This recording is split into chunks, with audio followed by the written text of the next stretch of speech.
El debate de la política migratoria se ha tomado a la agenda política presidencial tras las declaraciones de Sebastián Piñera, donde aseguró que muchas de las bandas de delincuentes en Chile son de extranjeros. Queremos analizar este tema, poner también algo de contexto al debate. Tomamos contacto con Rodrigo Lillo, defensor público, experto precisamente en temas de migración. Rodrigo, gracias por el contacto, muy amable. Buenos días, Sebastián. Abogado, primero una pregunta respecto a la discusión y al debate. ¿Cómo analiza usted el foco que se ha puesto en el debate sobre la modificación a la ley de migraciones y sobre el efecto que genera en particular la población migrante acá en nuestro país? Bueno, me parece sin duda que el expresidente intenta colocar elementos de discusión sobre política pública, lo que siempre es positivo. Sin embargo, a nosotros en la Defensoría Pública nos parece que estas discusiones deben hacerse con datos empíricos y la verdad es que los datos demuestran que el efecto en materia criminal, digamos, de la migración extranjera es casi imperceptible, es muy menor, digamos. ¿De qué porcentaje estamos hablando?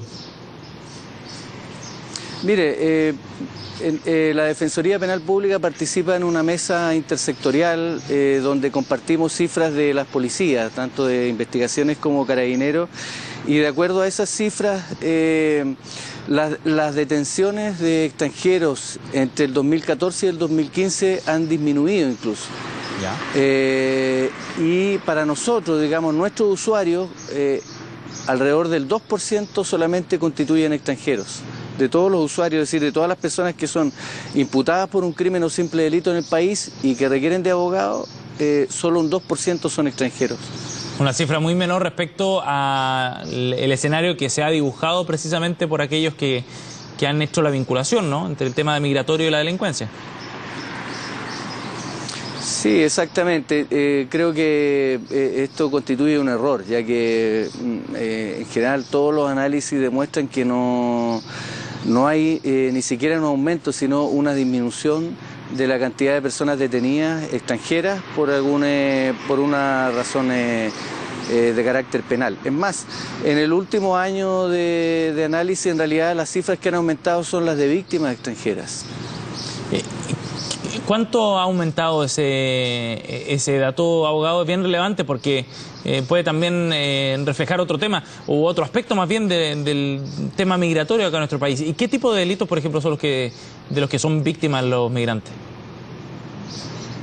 Bien, datos sobre delitos que son víctimas, bueno, más propiamente podría aportar el Ministerio Público, pero en general por los antecedentes que aportan los antecedentes de las policías, en general delitos contra la propiedad y efectivamente durante los últimos 2 años con la tipificación del delito de tráfico de personas y de migrantes, evidentemente ha habido más denuncias respecto a ese tipo de delitos también.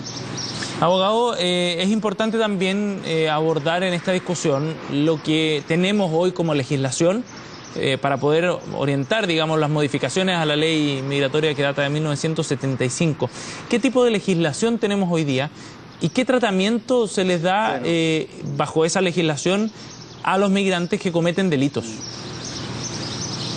Bueno, efectivamente eso sí constituye un problema de nuestro estatuto jurídico. Nuestro sistema legal contempla para regular la situación de los migrantes un decreto ley del año 1975, el decreto 1094, elaborado y redactado en plena dictadura y por lo tanto bajo el prisma de la seguridad nacional.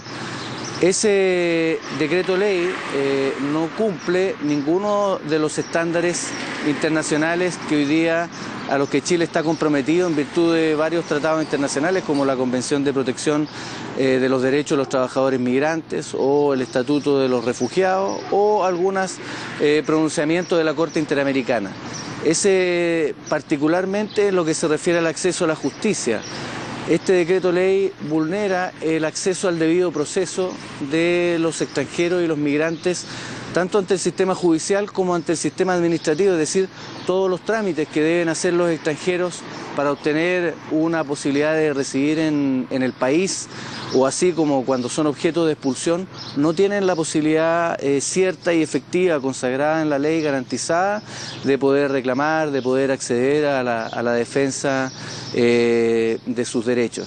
Y esto no constituye un privilegio para los extranjeros, o sea, el Estado tiene la obligación de asegurar a todas las personas el acceso a la justicia y el debido proceso, y remover los factores que en la práctica impiden este acceso igualitario. Y en el caso de los extranjeros, por su situación particular, por sus condiciones, por la condición en que se encuentra en un país lejano, sin redes, probablemente sin la condición de conocer el lenguaje, el idioma específico, entonces claramente se encuentra en una situación más vulnerable y frágil que un nacional de un país para acceder a la justicia, y por eso que el Estado debe garantizar estos derechos, y claramente con la ley que actualmente se encuentra vigente o el decreto ley, eso no se cumple. Abogado, ¿por qué no se cumple efectivamente esa protección? ¿Es porque la ley no le da prioridad, digamos, o no facilita la defensa de los extranjeros al momento de ser sometidos a un juicio, o bien porque la implementación de la normativa es la que está fallando? Ambas cosas. Okay. Ambas cosas. Baste señalar, por ejemplo, que el decreto ley al que hago mención establece una acción para reclamar de la expulsión a los extranjeros, y esa acción solo se puede interponer ante la Corte Suprema en un plazo de 24 horas.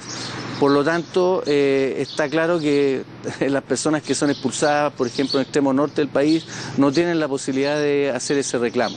Y por otra parte, en la práctica, lo que se requiere es, por ejemplo, la dotación de intérpretes en los tribunales, de una atención especializada, de garantizar también el acceso al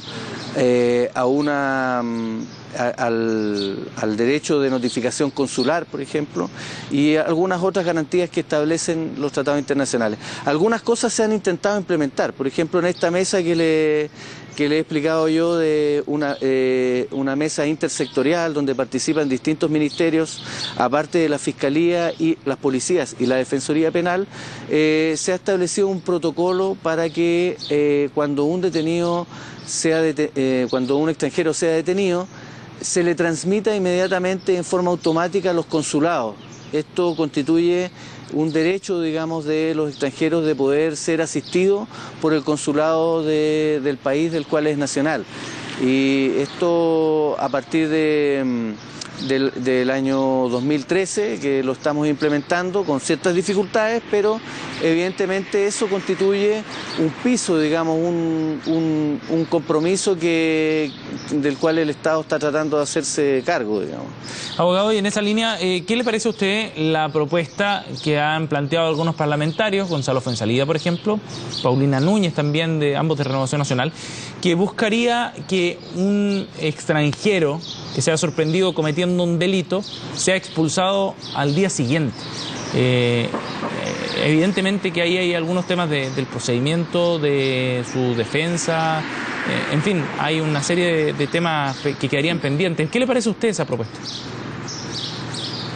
Bueno, yo no sé si esas propuestas tienen por objeto efectivamente contribuir a la política judicial del Estado, digamos, que lo que está al debe, como digo, más bien es de garantizar derechos y no establecer, digamos, estos sistemas que no tienen mucho sentido.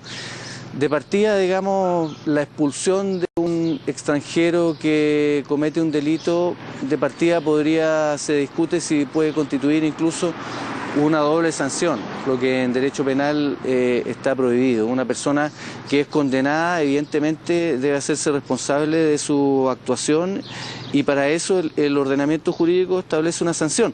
Pero si además le vamos a establecer una segunda sanción, que es ser expulsado del país, entonces estaríamos ya vulnerando por ese lado el sistema jurídico nacional.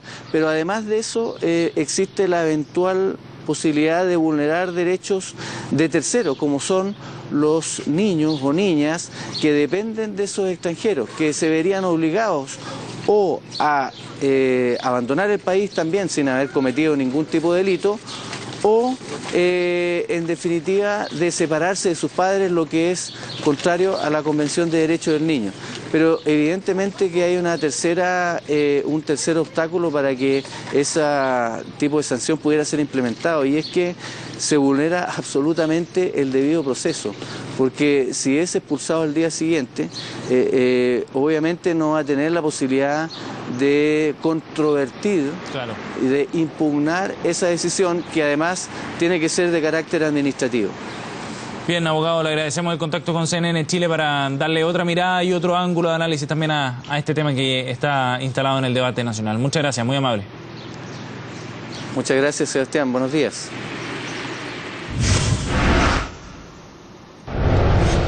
7:47. Nos vamos a nuestra cuenta en Twitter para refrescar la pregunta que le